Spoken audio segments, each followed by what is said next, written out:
There's a lot of bad advice out there, a lot of it from not so great people.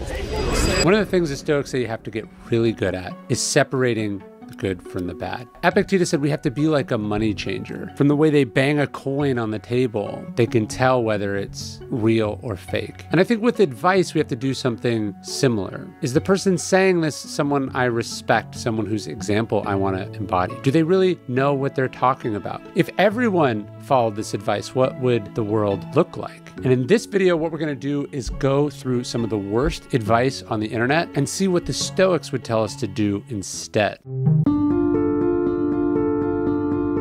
In order to think, you have to risk being offensive.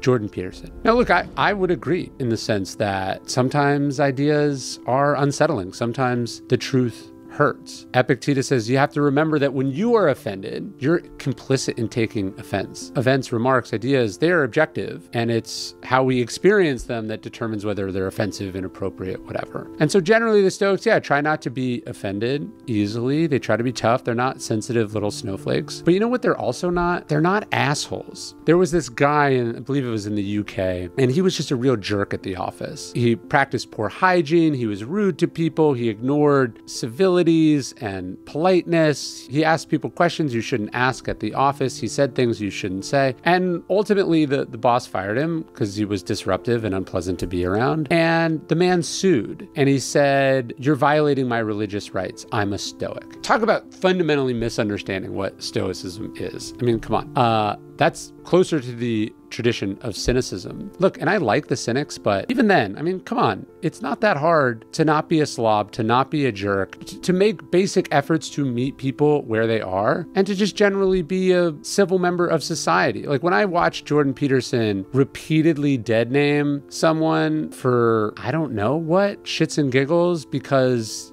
he's a bigot, because he likes the attention. I don't see someone who is intellectually dealing with tough or sensitive issues. I see someone who's a bully, who has decided that his social media platform should be used to punch down instead of punch up. And I think he was originally resisting the legal side of things. He didn't want to be told what to say, which you can agree or disagree on.